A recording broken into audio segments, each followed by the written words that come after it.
Hey there, for those that don't know me, my name is Andrew Duffield and I'm the founder of Club Ready DJ School, Sydney DJ School, and prior to that, Tarantula Music.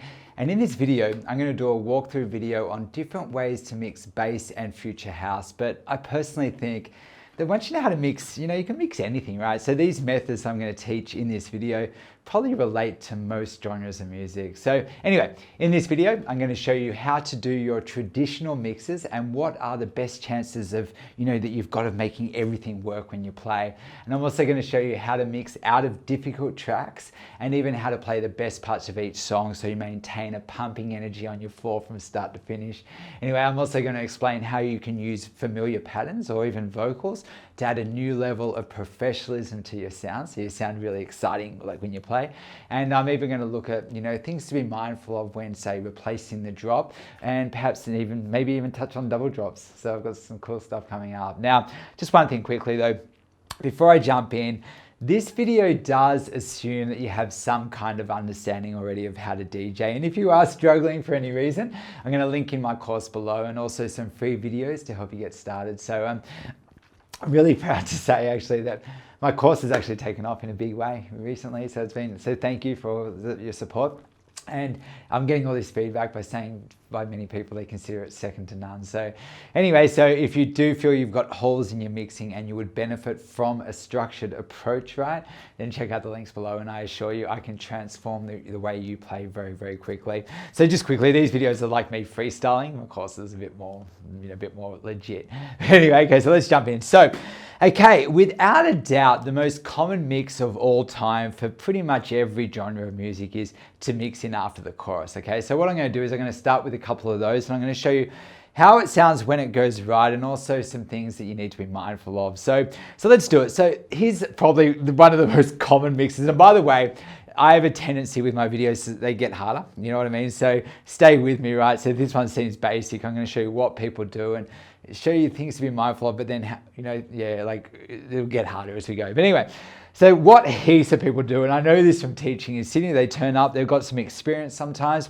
and all of a sudden they're hitting play where they want to bring in their new song. But here's the thing, if you're hitting play where you want to bring it in, you're hitting play, you're beat matching out loud, you know what I mean? I'm sure you can use sync, and I know a lot of people are, but I personally like beat matching, you know what I mean? I'll link in my beat matching video, but I think beat matching is fun, so I want to give myself some time to beat match. So I actually think giving yourself some time to beat match and to mix in over the end of the chorus is the way I'll do it. But I'll show you first of all what heaps of people do, and that is, so say I've got a song playing here, and then the chorus is like, this is like the chorus, the big bit, and what they do is they just wait for the chorus to finish, and they got the volume up, and they just hit play where they bring it in. Okay, cool. Okay, that's my new song. This one's dropped off into pretty much nothing. And I guess what they do is, and you can just take this out before that one comes back in. Now, I'll be honest, okay, it's not bad, okay? I hear people in clubs sometimes doing that, and if you've got good song selection, you can definitely get away with that. But personally, I don't know, I like kind of coming in over the end of the chorus. So personally, but then I'll show you, before I show you how I would do it, another way, so that's one way people do it, okay? And another way people do it is they just hit play on the first beat of the chorus and they're hoping here that the chorus is the same length as the intro, but here's the thing, it's not always. And you see, if the intro is the same length as the chorus and I hit play on the beginning of the chorus, then the chorus drops off and my new song kicks in. But what happens if the intro and the chorus are not the same length? So I'll show you this one quickly. So it says, building up to the chorus. Okay, beat match.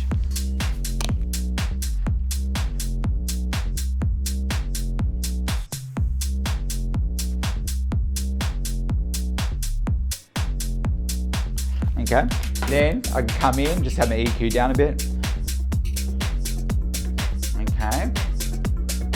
Well, if you're doing little beat matching out loud, that's no problem. Okay. And let's say now listen. This chorus is still going. See, that's that chorus. Okay. And this one here, now that's coming in on top of it. Now I'll be honest, this chorus isn't that intense. This isn't that bad. But still, it's a little busy. You know what I mean? It's not necessarily ideal. So here's the thing, by setting cue points, okay, now if you're not sure where to set cue points and how to set cue points, I've got a free video in my free video course, I'll link it in below, where it's like how to set cue points like a pro, which is really, really cool. You get this whole free mini course with like 17 videos, it's crazy. But anyway, so that's for free, I'll link it in below. But what I'm into is, I think sometimes playing the best parts of the song to maintain energy. So what I've done here is, if I went and found where the chorus ends, and then put a cue point maybe 16, maybe 8 or 16 bars early, I'd say 16 bars with this genre. And then say I've got a cue point here 16 bars before where it kicks in.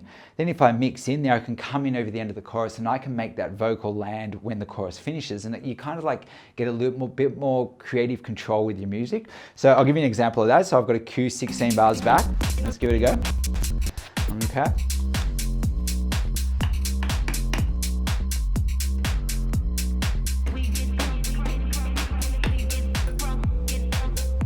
Cool. Doing the beat matching. That's off that method. That's the headphone method. I always use that, to be honest. That's the way I do it. So I'll link that video in too. You got a lot to watch. Okay, and then I might just come in over the end of the chorus, teasing in the EQ. Let's get this red line in this one. Okay, just keeping it underneath. And then when the chorus drops off, swap my basses, put my new song on top.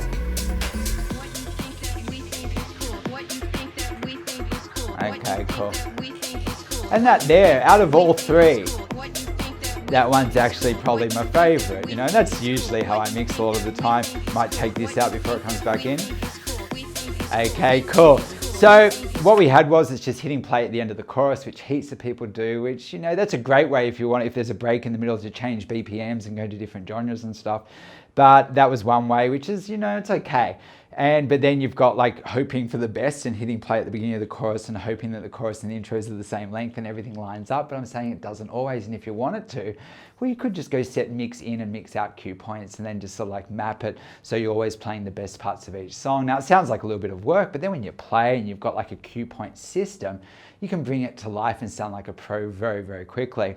So that's one method, okay? Now, okay, so what do we got next?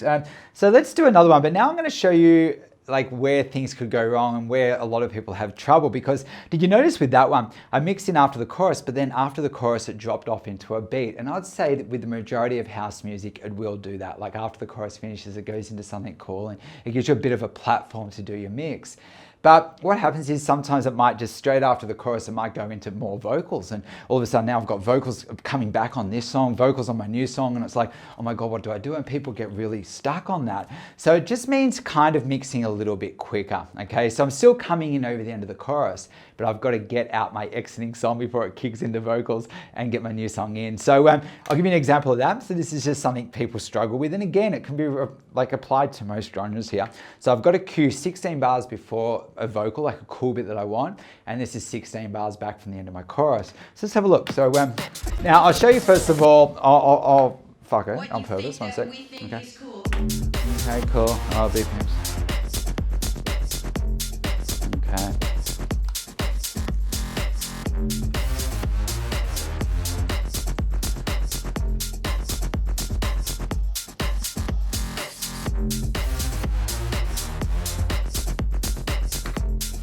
Okay, cool. Come in. And now the chorus is about to end. And let's go for a swap like I did before. And now I've got like this, my new song, my old one.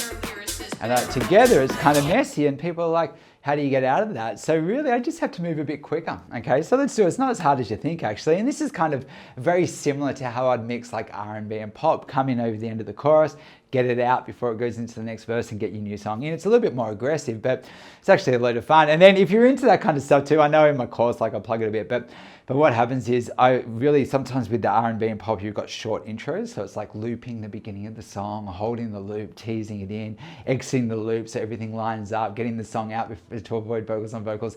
There's actually a little bit more to it than you'd think. And a lot of people struggle with that. But anyway, so this is sort of like that, but I've got a little bit more time because, you know, I've got a big intro and stuff. And this actually mixing the house music is probably a lot easier than doing the vocal driven stuff, believe it or not. But okay, let's give it a go. So, okay, so it's just going to do it faster. what you think that we think is cool. Okay.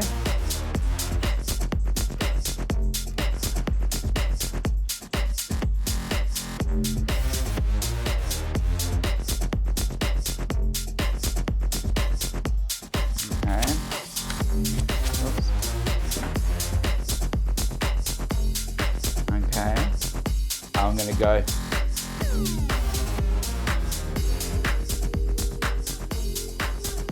Round out. Okay, cool. And it's just cleaner. Okay, is that going good? Yeah. Okay, so that's just cleaner. Okay, so that one's just doing a bit faster. So now, okay, what have I got next? Okay, this next example. Okay, cool. I'll just pause this for a second, I'll explain it. Okay, so this next one, and I was doing this a lot when I did that trance mix, and what I found when mixing trance was, quite often I like the second half of the song better than the first half, and it's like with trance, the song almost tells the story. So it kind of starts and it develops, and then the second half it's really developing and building up. But what I found was, in the middle of the song, you have these drawn out breakdowns where there's not a lot happening, and if I was to always play those, let's say I was playing it from the beginning, and I had to play the breakdown to get to my favorite part of the song, you pull the energy back too much. And if you're always playing those breaks, the dance floor feels it. It's like this up and down. And what you want to do is, I think sometimes if I was going to play the breaks, I make it count. But sometimes I want to keep the beat going and kind of keep the dance floor going, keep the dance floor engaged. And the dance floor is always going to be more engaged if there's a beat. So sometimes what I was doing with the trance mix was going and finding the breakdown, putting a cue point a little bit earlier, giving myself some time to mix in.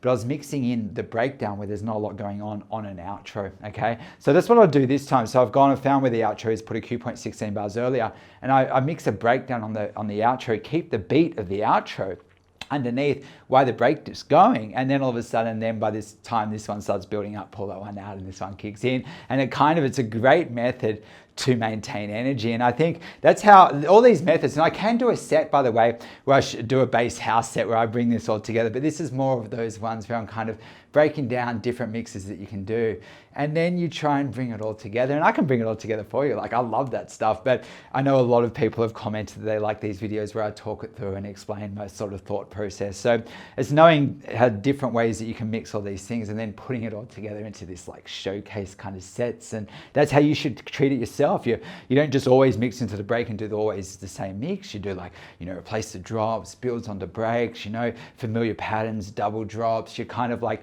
mixing it up completely, and it's just like, wow, man, like people like that. So okay, so this time I'll put a break on an outro. Okay, cool. Okay, I've got to be careful with this. I always do it, and then it's hitting this mic. It's just getting used to my new mic.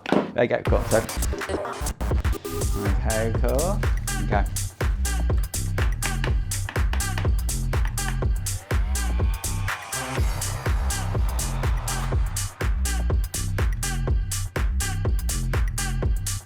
Okay, cool. I like bringing my EQ down, and that means when I bring up the volume, you can't really hear much. And then working it in with the EQ. I smash that in my course, man, like an EQ work. I'm all about EQ work. And it's different. You hear the frequencies, it's different for each song in different genres. Okay, now.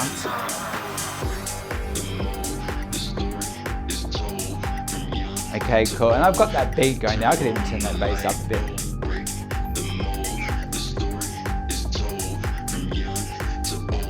And people don't really hear that little beat matching out there. Okay, maybe a little bit.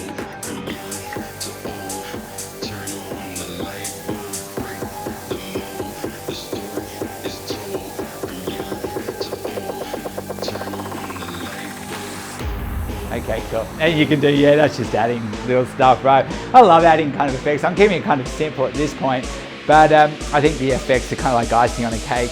This allows you to bring it all together. So, okay, so we've got those so far. And then the next one, this is where it's starting to get a bit more exciting, is like replacing the drops. So what I mean by that is, I did a video, I think a couple of weeks back, where I was on double drops, okay, and that means playing the two drops together, okay? Check that out, I'll link it in.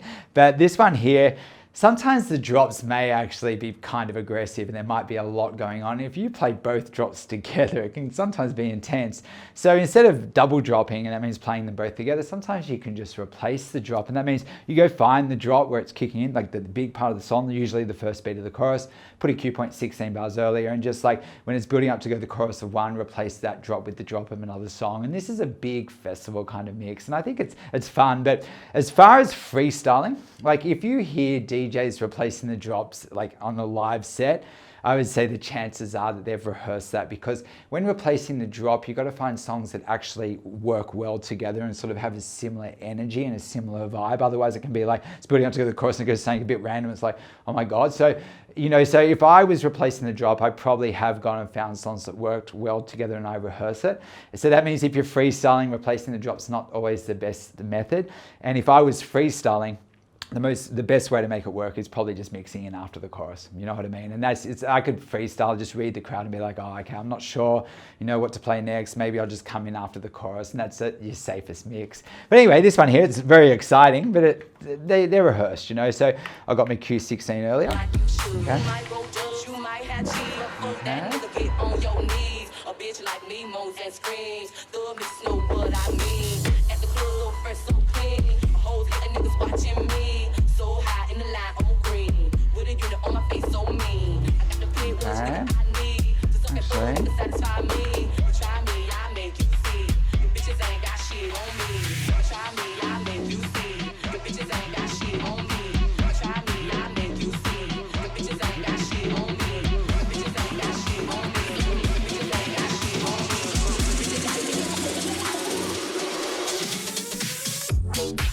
Okay, cool, and that's fun. And I've got another video where I did one on Bass House before, where I was kind of like more replacing the drop and then mixing into the break. So that's probably what I'd do here. I'd be like doing that and then mix into the break and keep the energy moving, right? But let's go do one more drop, and then I'm going to move on to putting familiar patterns onto choruses and double drops. So we're almost there, but let's do one more. So, yeah, let's do this. So, okay, cool. Same kind of thing, just a drop again. Just I'll do 2 examples of this. Stick up. Go get us, I can't give up. Big money plan, I'ma pick up. I'ma party all night with a crew. Bubble to the rhythm, I'ma bubble to the tune.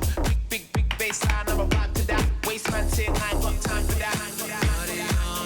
Okay, and a lot of people say, how can you beat match these ones? There's no beat there. There's a little beat coming in here. Maybe there's a melody, and that's where this headphone method, I can turn it up, try and hear it. Cool.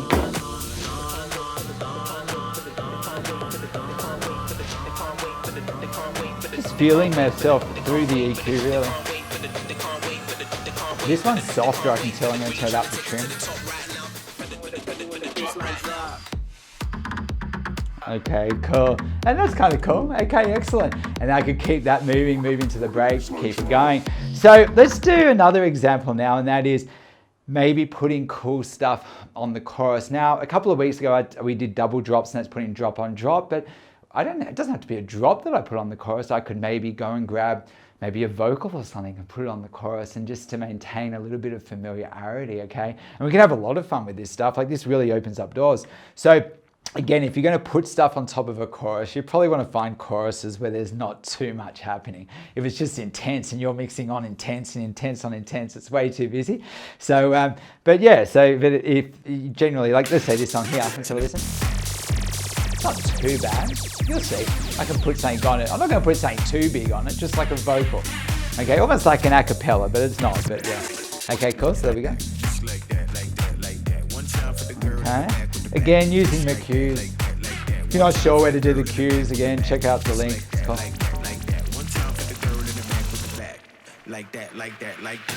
Okay, cool. One time for the girl in the back with the back.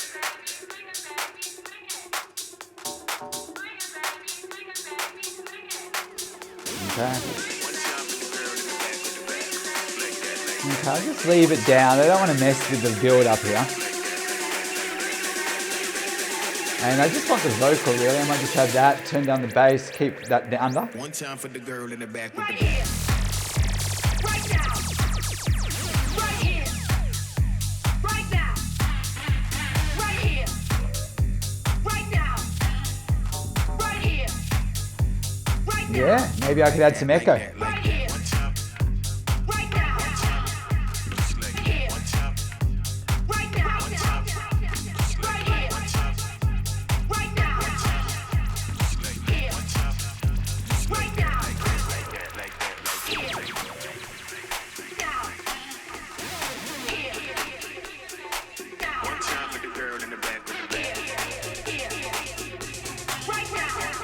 Okay, you get the idea anyway, you can mess around with it. And then if I wanted to, then maybe I could just start building them together. Maybe I could even replace the drop.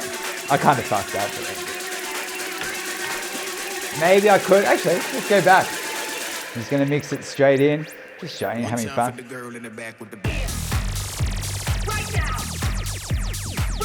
And now I could use this chorus just as a vehicle to kind of move to my next song. Now I teased it, now I could actually go to it. And if I'm not ready, I could link it back. Okay, I just wasn't quite ready for it to come in. I'm in uncharted waters here. I haven't really practiced it before. Let's see. right now, right here, right now, right here, right now, right here, right now, right here, right now,